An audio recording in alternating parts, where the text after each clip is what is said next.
A barb needle is a hook on the needle, okay? Needles are very fragile. Needles are very fragile. They can get barbed very easily. My experience is ineffective needles are not generally barbed needles, however. They're just ineffective. They may be soldered inappropriately. In other words, it's really important when you're soldering those needles that the solder doesn't go down too far on the needle or too high up. So, you know, it's kind of tricky when you're in the needle manufacturing business, all right? And it's really important to have quality control over your needles in the manufacturing environment. But no matter how much quality control we have, 1 out of every 4 needles is an ineffective needle, okay? And here's what happens. The needles are originally manufactured by a company who manufactures a loose needle. It looks like a straight pin without a head on it, okay? They actually use them for bug pins in science projects, okay? But the needle manufacturer manufactures the loose needles, packages up the loose needles, sends them to the technician who solders the needles. The technician who solders the needles then solders the needles into a needle configuration. Once that occurs, then they solder that needle configuration to an attachment which will attach to your machine. Okay? Then that person packages up those needles, sends them to the distributor. The distributor then packages the needles up the way they intend to market them, and then they are shipped to you, the end user. So they change about 10 different hands by the time they get to you. So they have about 10 different ways in which they can become ineffective. Okay? There is nothing about tattooing that is FDA approved or supervised, really. I mean, there's, you know, FDA is, we're really hoping for FDA intervention with this situation, but we'll see. We'll see. FDA just works so slow, trust me. It's like molasses. They're really slow, but they're really methodical and they're very thorough and not involved. They don't get into the politics, which I really like, which our industry really needs. So, but anyway, getting back to that. The bottom line is do not start your procedure with 1 needle in the house. Don't start your procedure with 5 needles in the house. You really need about 10 needles before you start a procedure, just in case. And you know, I mean, I'm kind of going overboard here, but just don't start your procedure with the 1 needle in the house, okay? And if that pigment's not flying in the skin, you might try changing your needle. That's the first thing that I do. If the pigment is not flying in the skin, the first thing I do is I change out my needle. Now, if it's still not flying in the skin, it may be about something else. And it usually is about something, okay? If it's not flying in the skin and I've changed my needle, the next step that I take is I go down on the size of my needle. You might write that down. If I'm doing a procedure and the pigment is not going in quickly, I change out my needle. If I change out my needle and the pigment is still not flying in the skin, consider going down on the size of your needle. Instead of using a 5, try a 3. Instead of using an 8, try a 5.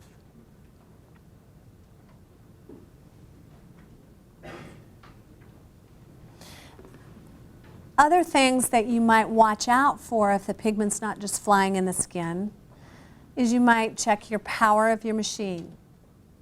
Your stretch. Are you stretching properly? Are you applying enough pressure and are you packing enough color in the skin? And the other issue is, are you allowing the machine time enough to implant the pigment?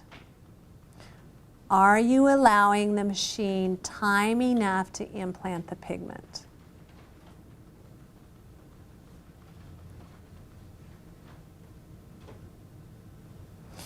Let me talk about going down on the size of your needle for just one moment. If I'm working over contracture tissue, as in the case of a burn or scarred hypertrophic tissue that's more fibrous and more tough in texture, I want to go down on the size of my needle. Simply because a smaller needle is more effective than a larger needle. So you can write this down. The larger the needle, the more transparency the final result. The larger the needle, the more transparency in the final result.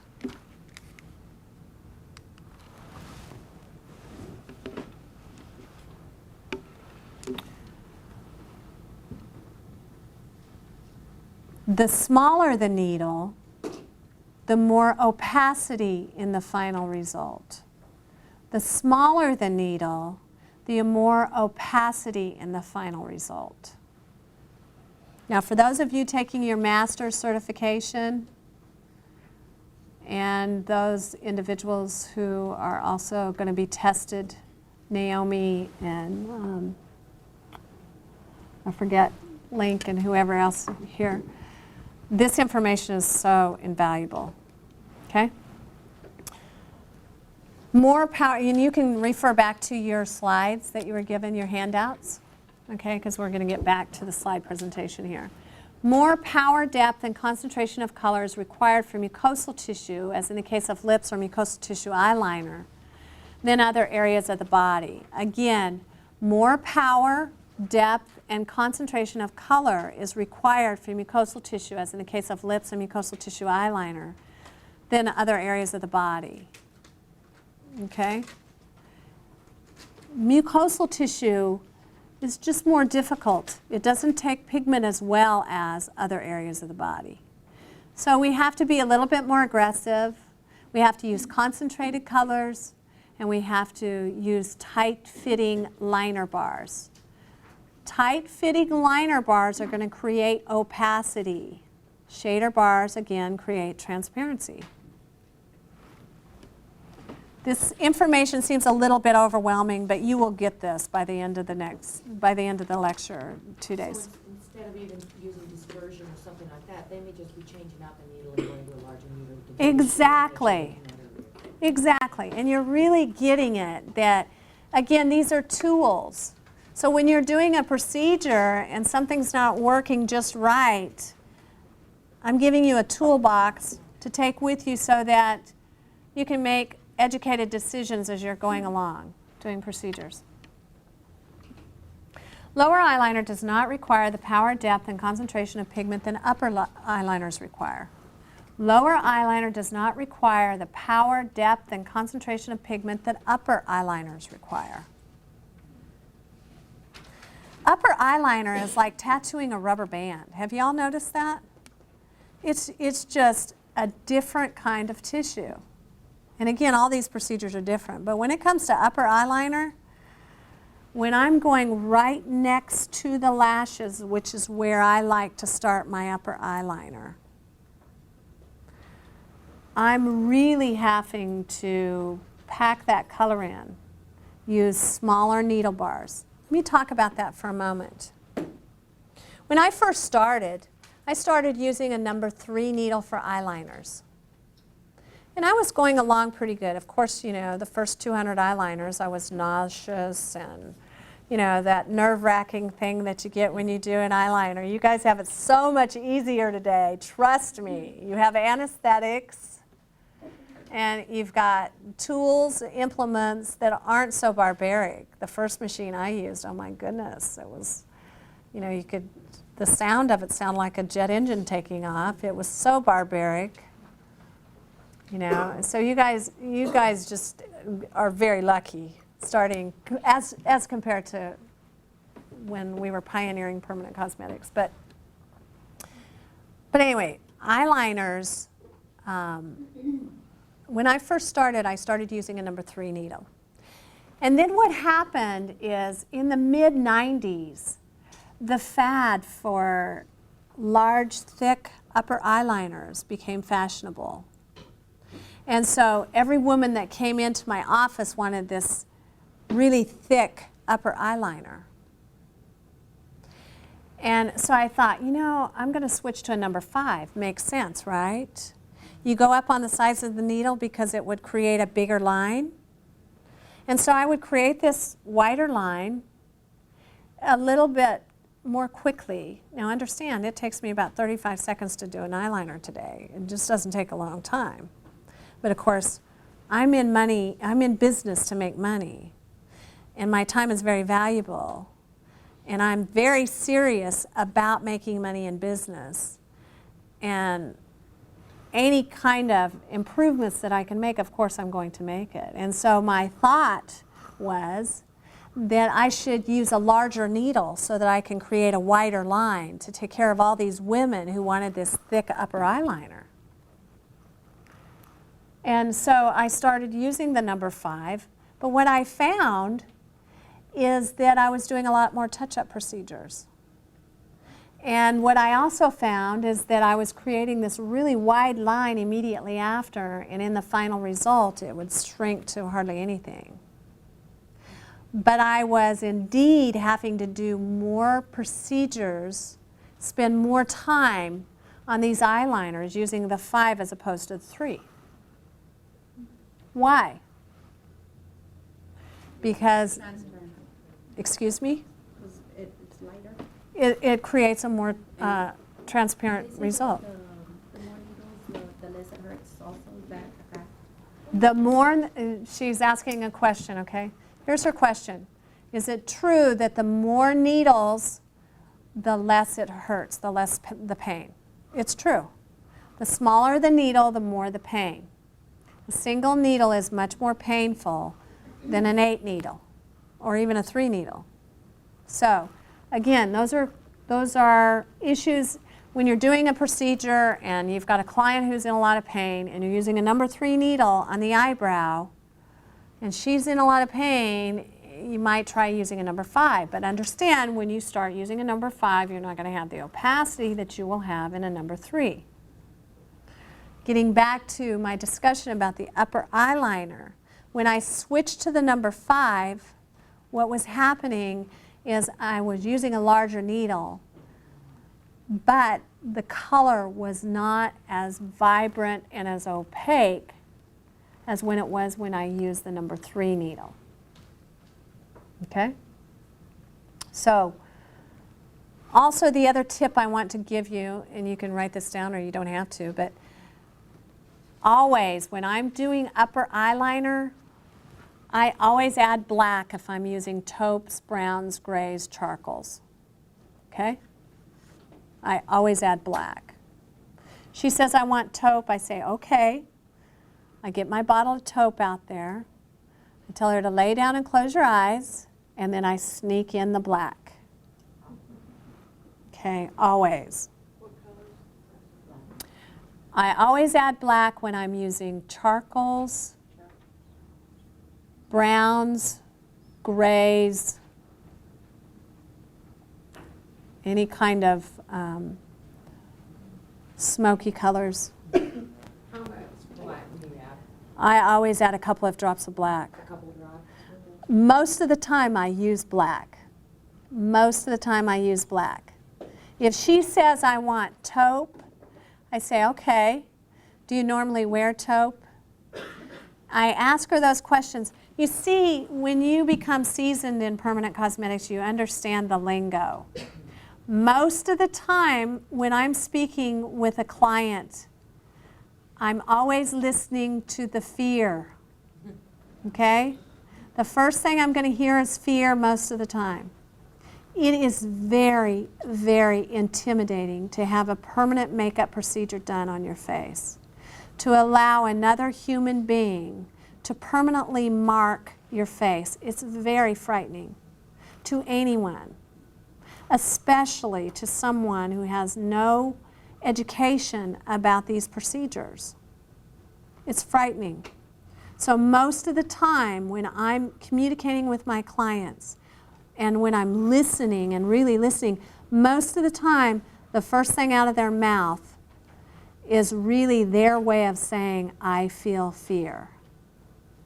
So when she says to me, I want taupe, I want a real natural. When my client says, I want real natural, that always, for me, is an indicator that my client, I shouldn't say always, but 95% of the time, when my client says, I want natural, she's really saying, I feel fear. Okay? Permanent cosmetics is pretty natural. Even the most vibrant colors are fairly natural. Okay? Now, some of it can get real gaudy. I'm not saying that all permanent makeup colors are natural. They're not. But her fear or his fear is that he or she is going to look like Tammy Faye Baker to the end of time. That's the fear. The fear is, oh my God, that red lipstick look that is so hideous today, or I shouldn't say hideous, it's not in vogue. There's nothing about it that is appealing when you're thinking of permanent. You know, you can do bright red lipstick if I'm going out for a nice evening, you know, with the right outfit. But to wear bright red lipstick every day, all day is real scary. So it's very frightening. And the idea of having really black raccoon-looking eyes permanently is very frightening. So listen to the fear when you're communicating with your clients. Listen for the fear, okay? Don't automatically assume that it's always about fear. But also don't automatically assume that when she says she wants a natural color that she really, you need to ask more questions. I need more information. So when she says I want taupe, it's like, okay, first off, if she's got any kind of coloring similar to mine, brunette, darker hair, very seldom, even light, very light, fair complected, you know, light brunette women still want dark eyeliner, okay? So, you know, again, I don't make any assumptions. I've got to ask a lot of questions. When you say you wear taupe, do you wear taupe every day? Do you darken it up in the evening? I'm asking questions to really know what she wants to wear. Now, there are people who really want taupe, and that's okay. I'm going to give them taupe, but I'm going to add a little bit of black. 90% of the time, however, if they're asking for black, brown, black, charcoal, dark taupe, I give them black. Mochaccino is different. It's got a little bit of brown in it. Mochaccino is a beautiful color, so I'll do that too. Like the black mochaccino and the black sable is real pretty. Okay, I'll go over colors with you. Okay, so, but with upper eyeliner, my point that I kind of got away from, when I do upper eyeliner, I always add black to charcoals, grays, browns, any color that I can get by with adding black to that doesn't change it up a whole lot. I'm not going to add black to vibrant colors like blues and greens, or of course white. A lot of people like the white eyeliner, the designer eyeliner that's real pretty. It's especially pretty on Hispanics and Mediterranean skin types. It looks really pretty.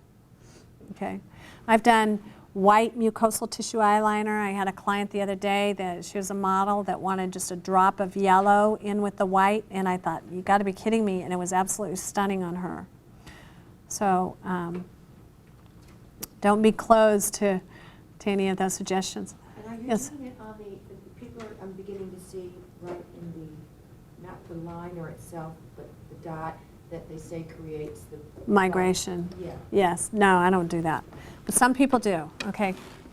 She's asking a question about migration, pigment migration. And while there are a lot of technicians who choose to close the eyes in and who choose to do eyeliner all around the eyes, there is a higher risk of migration when tattooing the corners, when I say the corner, just that very crease where those two eyelids meet, also from the tear duct toward the inside of the nose on the bottom is more susceptible to pigment migration. So I choose not to tattoo in those areas. Okay, but getting back to adding the black to upper eyeliner. When I'm doing eyeliner, you can write this down if you want, I do not go above a number 3 needle. I always use a number 3 needle for eyeliners. Always, always. Always use a number 3 needle for eyeliners. Okay? And the other tip that I can give you is that if I'm having difficulty getting pigment in, remember I talked to you about going down on the size of your needle, but also if I'm having difficulty getting pigment to go in the skin using a lining technique, I will instead try to use a pointillism technique. Pointillism is another word for dotting, okay?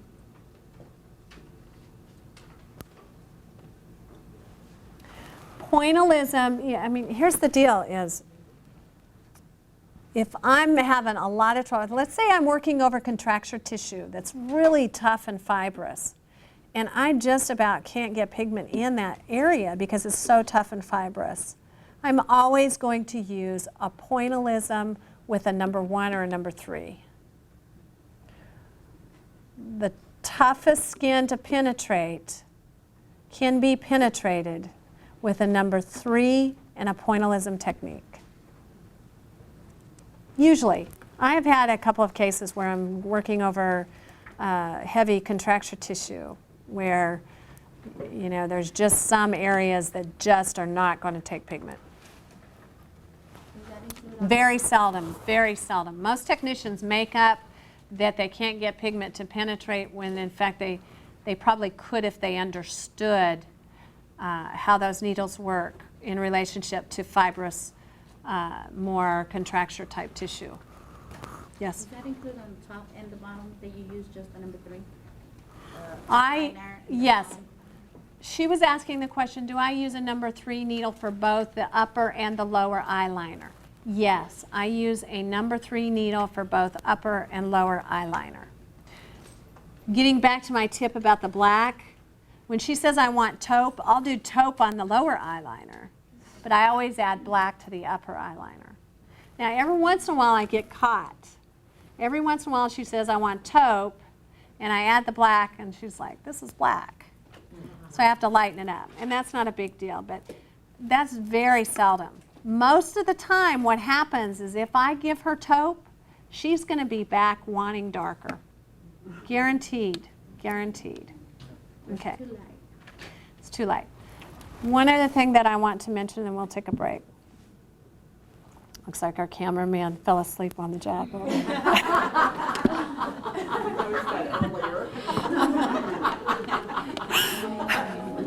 I'm really boring him, you know. Now, you know, y'all, I excuse him a lot because he does work long hours. He was here last night until about 11, so God bless him. I work him hard, too, so. Okay. I figure it's time to go to break when he's over there snoring, all right? Okay, what was I talking about? Colors. Black. Huh? Black color. Okay. One more thing you want to do. Okay, well, I want to say this. When I have a client who comes to me and she's wearing liquid black eyeliner, the first thing out of my mouth is I can't get the black, that black, okay? Like I do in Texas, I think we have a heavy Hispanic population. I think there's more Hispanics today. Do you know, isn't there more Hispanics than there is Caucasian? And most Hispanic women, I don't like to put people in a box, but most Hispanic women want a pretty black eyeliner, like a liquid eyeliner black. And you cannot achieve that with permanent makeup. So I tell them that right off the bat. You know? Navy blue. No, eyeliner turning navy blue is not about, that's not true. That's, So what do you have to stay? okay, here's Here's the deal with eyeliner turning blue, all right? Now listen, y'all. When you're doing an eyeliner procedure, it's really, really important that you ask your client to relax the muscles around her eyes. God made us perfect. And He gave us these eyes that protect us. And the muscles around our eyes are very powerful. And we weren't intended to have permanent makeup, I don't believe. Okay? That's debatable. But I don't think that was the case. What I do know for sure is this, is that when my client squeezes her eyes tightly closed, and she will do that, always, unless she makes a conscious decision to relax those muscles. If she squeezes her eyes tightly closed and I do a tattoo procedure on her eyelids, what's going to happen is my color is going to fade and change to a gray, blue, charcoal, etc. Okay? However, if I make a conscious effort to remember to tell my client to relax the muscles around her eyes during the procedure, and she chooses to do that, then my black is black. Now, blacks turning blue have to do with iron oxides turn blue pretty quickly. Squeezing the eyes tightly during a procedure will definitely result in faded color or versions of the color I'm trying to implant. Not packing in enough color, not going deep enough, not stretching properly. But you don't put any like orange or No, anything? no, black, put black in. Black. But make sure that you tell your client to make a conscious effort to relax the muscles around her eyes. She's not going to do it. She's going to be fighting you because that is her God-given response to that stimuli coming near her eye. Okay? And here's the deal, is my client wants to help me. She's always wanted to be helpful. She wants to know what she can do. Where should I move my eyes? What should I do? She really wants to be helpful. Okay?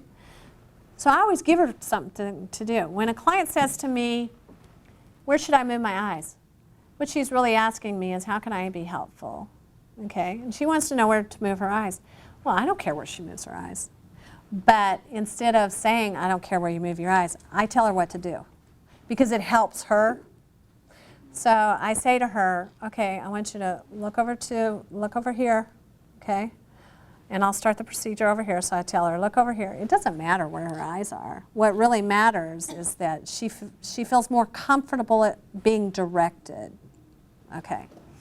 And so, but I'll do that. But what I really will do is I say to her, I need your help, okay? I need you to really concentrate on relaxing the muscles around your eyes. And so you'll see her go from really tightly closed to relaxing.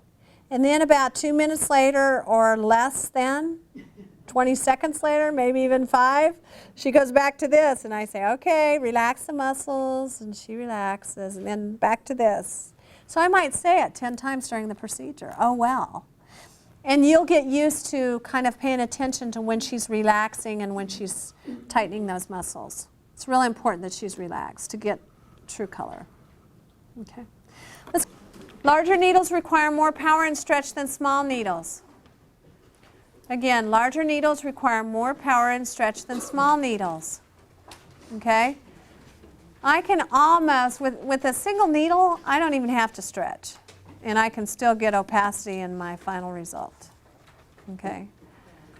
If I'm doing a dot. If I'm doing a line, I have to stretch no matter what. But if I do a dot of pigment with a single needle, I don't have to stretch. Okay? But that's the only time.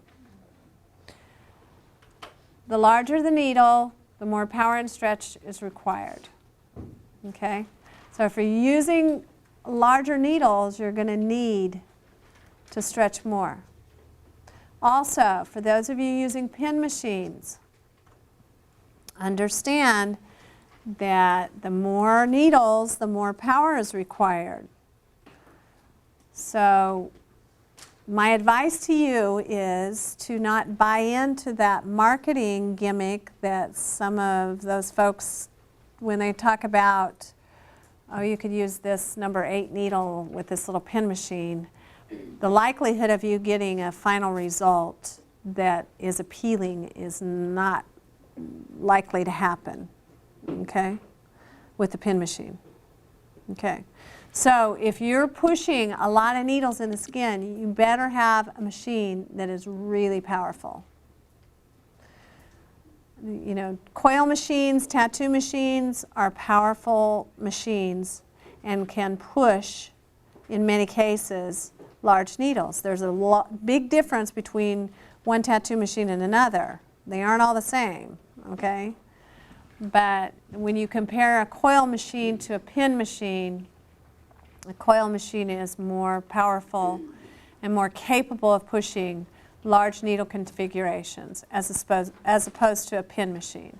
When you are out there in the world and you're having people market different needles, just understand that there's a lot of people that will sell you anything, okay? I'm just saying that pin machines don't have enough power to push large needle configurations. Stick with 1s, 3s, and 5s when it comes to pin machines. Yes? Your recommendation in a coil machine as far as a name or a name brand or when you sell them? I just use that quick change machine, and it's inexpensive. You know, it's fairly inexpensive. My recommendation if you're getting a coil machine is to, you know, having a backup machine. Number one, you all need a backup machine. And I say that not because I want to sell you machines. We don't make a lot of money off our machines. Machines aren't my deal.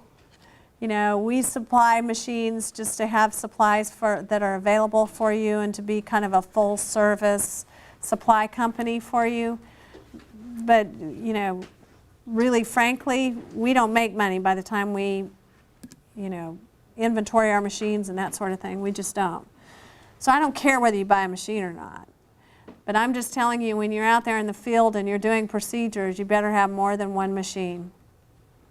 When you first start, sometimes you are limited in your budget, how much money you can spend. But when you get to doing procedures and you're serious about doing procedures, you're going to need more than one machine.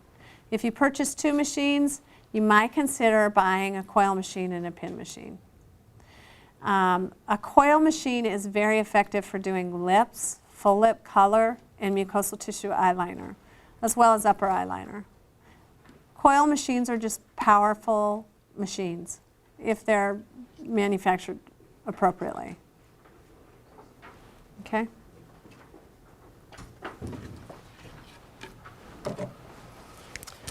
So when you first start working with a coil machine, you will likely,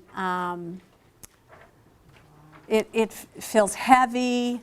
It just takes time. I mean, I'm just telling you, thank you so much. I just have to have one little drink. Okay. Don't get frustrated if you're working with a coil machine on the first procedure. A coil machine takes about 10 procedures before you get used to that weight and the noise. A lot of people ask me the question of how do your clients handle the noise? They handle the noise. It's like, you know, over the years I've heard technicians say, oh, my clients can't stand that noise. The client can stand the noise. It's you're the one that has the problem with the noise. I mean, my client, it's really true. It's true. My clients don't question the noise. It's like, lay down, honey, I'm fixing to tattoo you. And they do what I tell them to do. It's like, lay down and shut up and, you know, don't whine about the noise. They really don't. Every once in a while somebody will say, wow, that's like going to the dentist, you hear that buzzing, it's nerve-wracking. It is, but it doesn't last all that long. Of course, when you first start, it takes a lot longer to do procedures. But the point is, my clients just they don't think anything of it. Even when I'm working at the plastic surgeon's office, I use coil machines. They don't think anything of it. They're noisy, they're barbaric, oh well, get over it. Is the Advanced Machine Workshop, is that strictly with the coil machine? Advanced Machine Workshop addresses all the machines that we use in advance. The coil machine, the Nuvo, some of the more powerful machines. I can't remember what all they're, I'll get the answer to that later, okay? I'm not up on all of those individual classes, so I'll have to get that from Jennifer and Twyla. Okay, let's get back to the presentation. More power, depth, and concentration of color is required for mucosal tissue, as in the case of lips and mucosal tissue eyeliner than other areas of the body. Again, anytime I'm doing mucosal tissue eyeliner, I'm going to use a number 3 needle, and I'm going to use a pointillism technique. You might want to write that down. Mucosal tissue, use a number 3 needle and a pointillism technique. Mucosal tissue eyeliner is difficult to get that pigment in one time, but you can do it easily as long as you use concentrated color, pointillism, and a tight-fitting number 3 needle. Mucosal tissue eyeliner is simple to do in one treatment as long as you're using concentrated color, tight-fitting number 3 needles, and pointillism technique. Lower eyeliner does not require the power, depth, and concentration of pigment that upper eyeliners require. I think we've covered that. Any questions about that? Yes?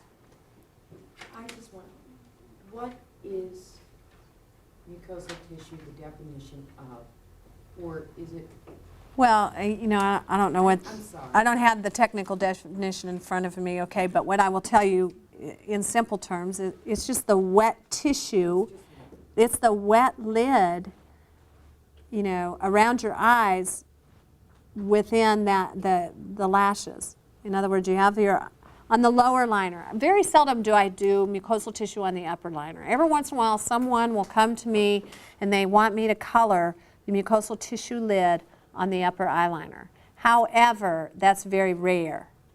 Most requests for mucosal tissue eyeliner are for the mucosal tissue on the lower lid, which is the wet tissue between your lower lashes and your eye. Okay? It's just that wet lid that you can flip over as you stretch the skin. Okay? I'll show you some photos later. Okay?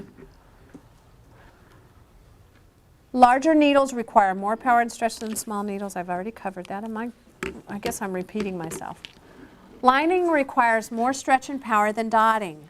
Lining requires more stretch and power than dotting. Again, if you're having difficulty getting pigment in the skin, do pointillism. The smaller the needle, the more power the machine, the more opacity in the final result. The smaller the needle, the more power the machine, the more opacity in the final result. Dots yield more opacity than lining.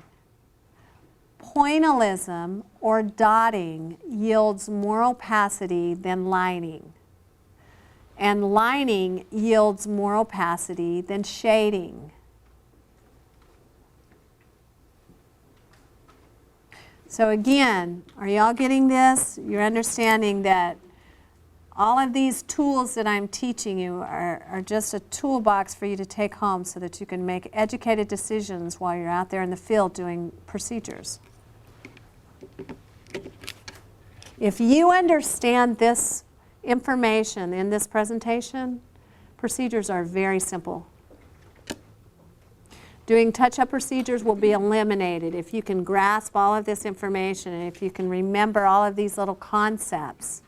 Touch-up procedures can be virtually eliminated, with the exception of you're always going to have clients who want a little more here, or they didn't understand exactly what they were getting. In other words, what I've noticed about permanent makeup is that my client goes through this process of education regarding what procedures do on herself.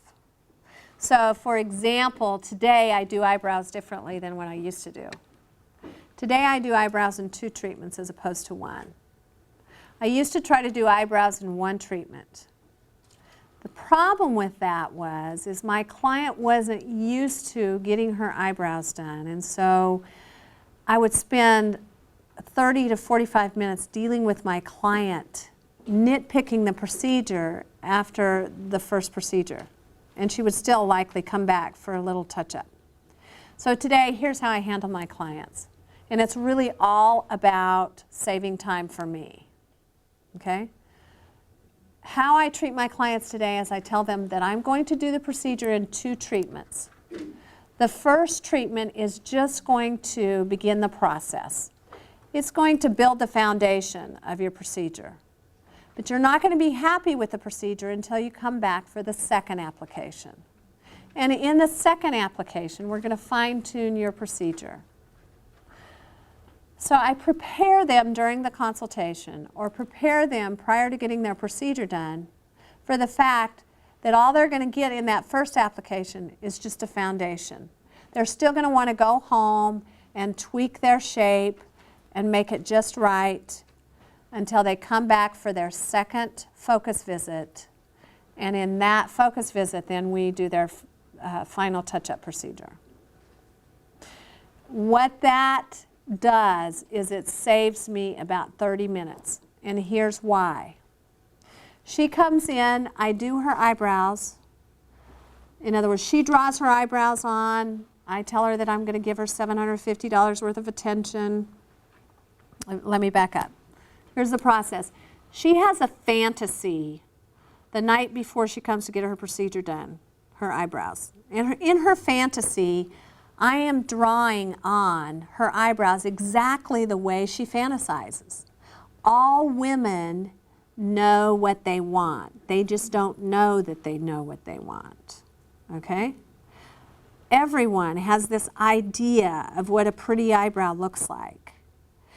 They may not have defined it in their own mind, but they have an idea, they have a vision, they have a fantasy of what the perfect eyebrow will look like. The only way I'm going to know what that fantasy is to have her draw her eyebrows on. So I tell her to go in front of the mirror, draw your eyebrows on. She always has that shocked look like, oh my God, you mean you want me to draw these eyebrows on? She always looks like, oh my goodness, I'm paying you $750 to do my eyebrows and you want me to draw them on? I thought that's what I'm paying you for. And I say to her, trust me, I'm going to fix them. I just need to know what you do on a daily basis. I just want to see what you think is pretty and how you wear it. And she usually says, well, I don't think this is pretty. This is just the way I do it. Well, she wouldn't do it that way if she didn't think it was pretty. But anyway, I'm not going to argue with her. I just tell her, okay, I need you to draw your eyebrows on, and trust me, I will fix it. So she quickly draws her eyebrows on.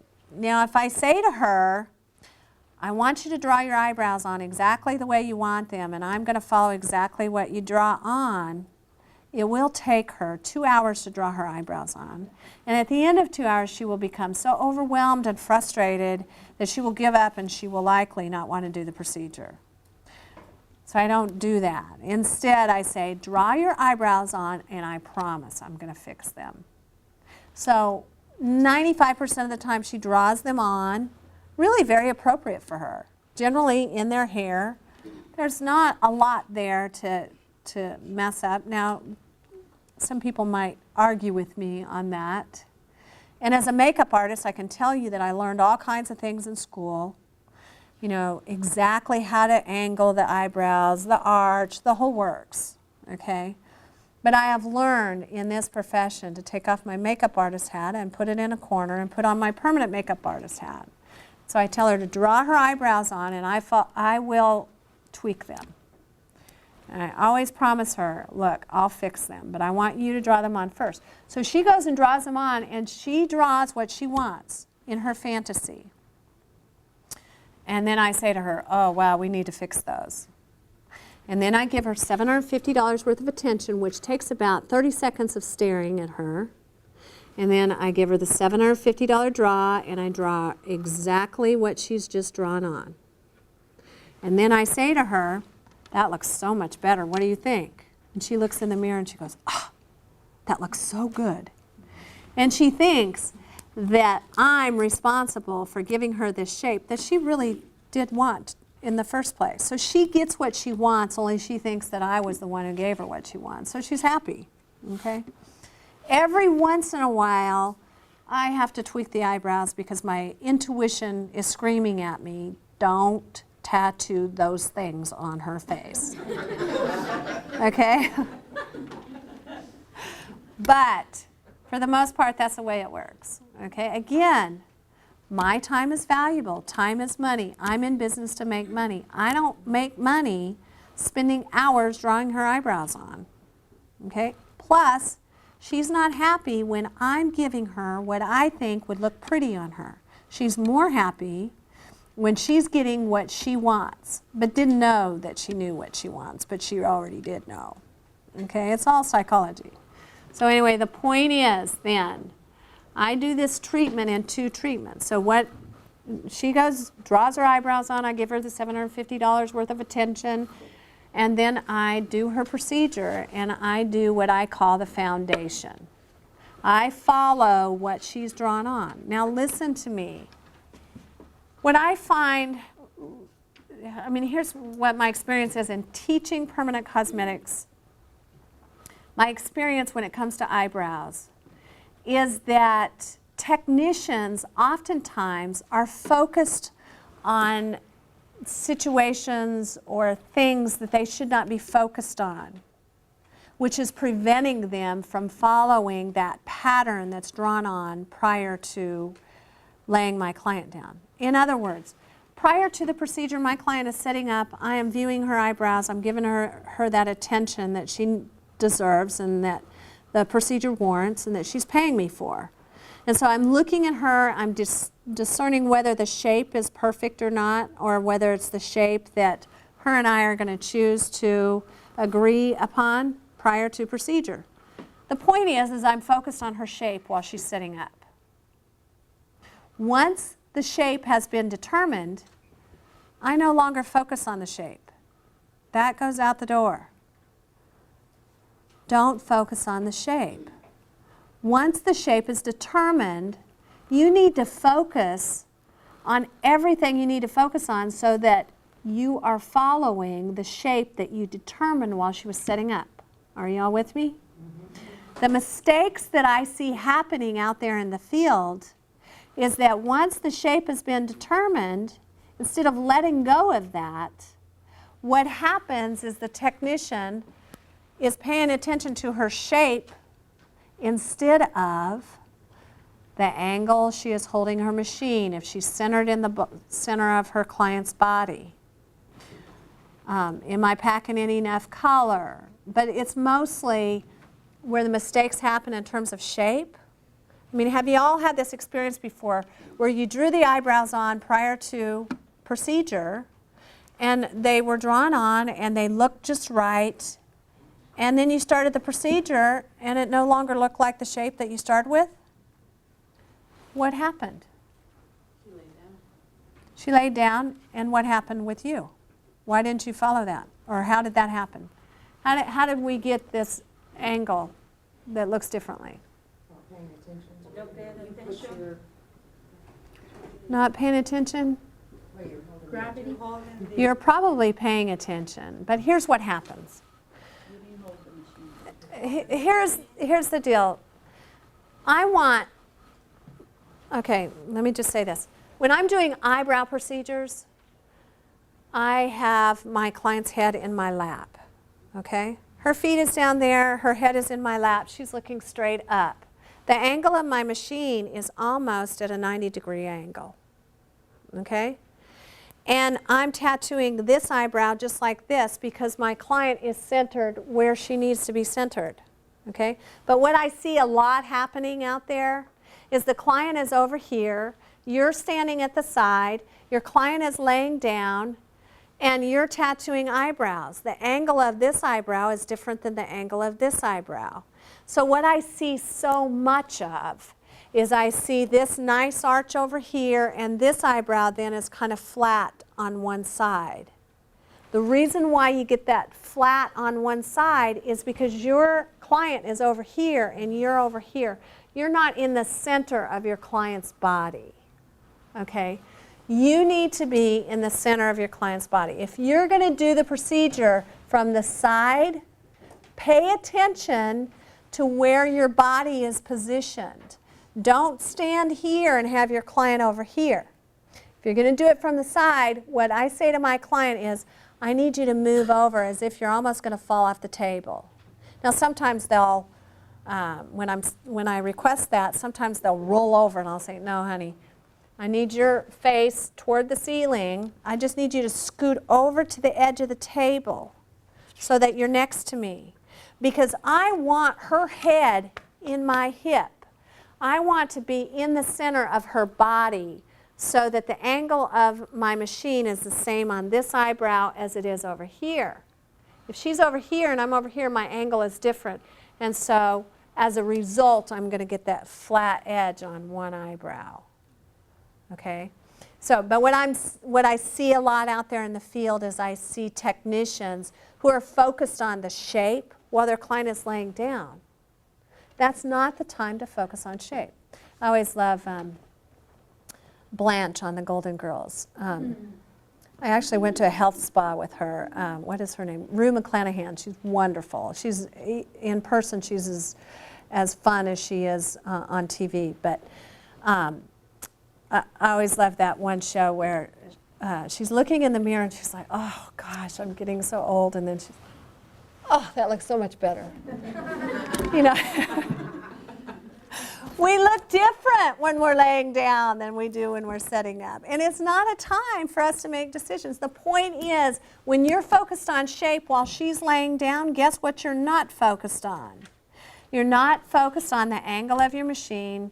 You're not focused on proper stretch. You're not focused on where you're positioning your body in terms of her, in relationship to her body. And everything that you're supposed to be focused on is out the door because you're focused on shape. Okay? Same way with lips. I can't tell you how many lips I did before I figured this out. My client is over here, I'm over here. Okay? Because I do lips from the side. And what would happen is I'd get this nice, pretty, round Cupid's bow over here, and then she'd set up and this side would be flat. And I'm like, what is going on? And I'd lay her back down and it looked like that I had this round side on one side and on both sides it looked even on while she's laying down, then she'd set up and then see this flat side. With eyebrows, I see it all the time. Where one eyebrow's nice and arched and the other one is flat on the side. And it's because we're doing eyebrows from the side and we're not pulling our client. I want my client's head in my hip. I want my body in the center of her body in order to get the shape right on both sides. Okay. Now that I went all into that, let me go back to the two procedures. The reason why I do procedures in 2 treatments today as opposed to 1 is again about saving time, because here's what happens is when I tell her I'm just going to do the foundation, then I follow exactly what she's drawn on and what I've manipulated her to think that I've drawn on. But anyway, I follow exactly what she's drawn on. I make sure the angle on my machine is right. And I just do the foundation. In other words, once she gets done with that, I send her home. We don't spend that half hour adjusting. If I tell her I'm going to do it in 1 treatment, here's what happens. Is I follow what she's drawn on, then we set up, I give her the mirror, and she says, well, gosh, I think there needs to be a little bit more over here, and maybe a little bit more over here. And a half hour later, we're still nitpicking this eyebrow. What's really happening is that she is not used to that magic marker look, okay? Because that's what it looks like immediately after. It's not pretty. So what's happening is she's trying to adjust psychologically to this heavy magic marker looking thing on her eyebrows. And she knows something's wrong, but she doesn't know what's wrong.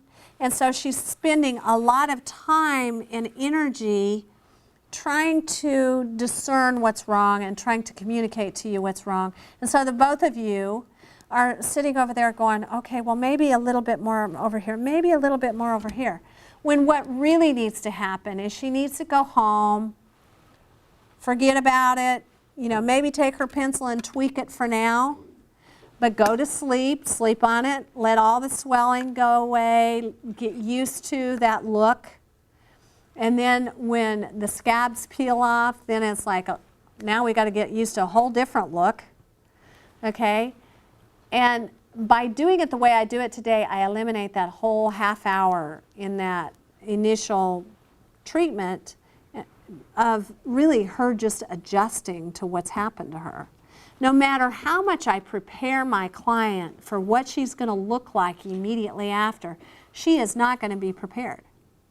She has to go through the process. You can't take the process out of the process for my client. So I send her home with just the foundation, knowing that she's going to have to tweak procedures. Now the important thing is that she understand. The important thing is that you communicate during the consultation or prior to procedure that you're going to do this in 2 treatments. The first one is just going to be the foundation, and she's still going to want to go home and tweak and add pencil to and discern the shape. Because what's happening for me now by doing this is that she comes back on that second treatment, she knows exactly what she wants. She's had 3 weeks to play with it. She knows she wants a little tail. Usually my clients want a little bit more on the tails, and the reason why is because I'm conservative when I add those tails. It's much easier to add than it is to take away. So generally she wants a little, you know, a little bit more on her tails and maybe a dot up by her arch and maybe a little bit on the inside corner. But she knows exactly what she wants. So it saves me a whole half hour of that dance back and forth. Do I need this, or what's wrong, or her trying to figure out what's wrong with these eyebrows when they aren't going to look right no matter if they were perfect when she sets up. Are y'all with me? Okay. Anyway, moving on. Any questions about the information that we've covered so far? Okay, let's talk a bit about pigment flow. When you're working with thin viscosity pigments, use small machine tips or tight-fitting barrels, okay? When you're working with thin viscosity pigments, you want to work with small machine tips or tight-fitting barrels. Most people don't understand pigment flow. Pigment flow is really important. In other words, I don't want a lot of puddle. I don't want a lot of splatter.